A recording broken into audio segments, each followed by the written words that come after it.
మేడ్చల్ జిల్లా dumping yard JAC ఆధ్వర్యంలో Telangana pollution control board member secretary Ravi Guguloth IAS గారిని కలిసి డంపింగ్ యార్డ్ను మార్చడం, డంపింగ్ యార్డ్ వల్ల 18 లక్షల మంది ఆరోగ్యాలతో జీవితాలతో చెలగాటమాడుతూ చెరువులు, వాతావరణం, గాలి, వ్యవసాయ భూములు, భూజలాలు కలుషితమై చేపలు, పశువులు చనిపోతున్నాయని, లెగసీ డంప్ ను బయోమైనింగ్ చేయవలసిన వివరాలతో కూడిన ఎన్జిటి ఆర్డర్ ని, బుక్లెట్ ని అందజేశారు. దీనికి రవి గుగులోత్ గారు స్పందించి దీనిపై పరిశీలన చేసి రిపోర్టు తయారు చేసి ఇవ్వాల్సిందిగా ఆదేశాలు జారీ చేశారు. ఈ కార్యక్రమంలో డాక్టర్ శంకర్ నాయక్, సంజీవ్ రెడ్డి, రంగుల శంకర్ నేత పాల్గొన్నారు.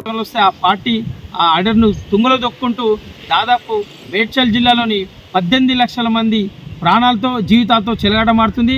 మొన్న వర్షాలకు ఆ నీళ్లు చుట్టుపక్కల ఉన్న చెరువులను కూడా ఆ నీళ్ళ వల్ల చేపలు, పశువులు చనిపోయే స్థాయిలో ఉన్నప్పటికీ ఇప్పటికి కూడా ఎవ్వరు కూడా ఏ ప్రభుత్వం కూడా, ఏ అధికార నాయకులు కూడా దానిపై స్పందించడం చాలా సిగ్గుచేటు.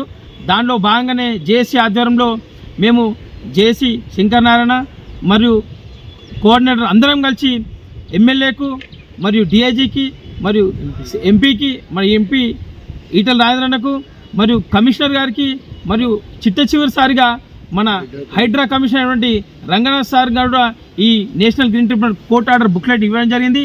ఇవాళ పీసీపీ కమిషనర్ అయినటువంటి బోర్డు మెంబర్ అయినటువంటి రవి గుగులోత్ సార్ని కూడా కలవడం జరిగింది. మేము దయచేసి ఒక్కటే మీకు తెలియజేస్తున్నాం మరియు అధికారులకు హెచ్చరిస్తున్నాం, మా జీవితాలతో చెలగాటమాడే హక్కు మీకు లేదు. మా గాలి, మా నీరు, మా చుట్టుపక్కల ప్రాంతాలు మొత్తం డంపింగ్ యార్డ్ వల్ల విషపూరితమవుతున్నాయి, కాలుష్యమవుతున్నాయి. మేము మీకు ఒకటే హెచ్చరిస్తున్నాం, మీరు వీలైన తొందరలో ఆ డంపింగ్ యార్డ్ తీసేసి ఏవైతే చుట్టుపక్కల 3 ప్రాంతాలని కేటాయించారో మీ డంపింగ్ యార్డ్ ఏర్పాటు చేస్తామని వెంటనే వీటిని ఏర్పాటు చేయాలి.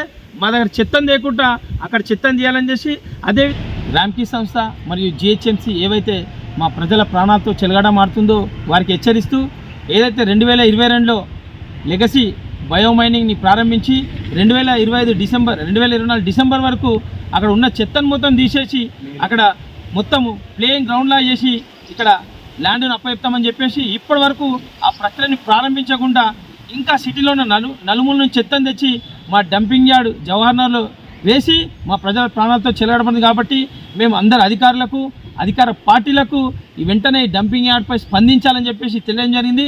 లేని పక్షాన ప్రజలు మొత్తం రోడ్ల మీదకి వస్తాం, మీ ఆఫీసులు ముట్టడి చేస్తాం.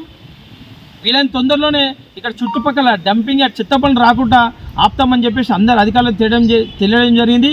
ఆ ప్రక్రియను వీలైన తొందరలో పబ్లిక్ మీపై తిరగబడ ముందుకే మీరు దీనిపై చర్య తీసుకొని ఈ డంపింగ్ యార్డ్ని ఇక్కడ తీసేయాలని చెప్పేసి మేము జేఏసీ తరఫు నుంచి తెలియజేసుకుంటున్నాం.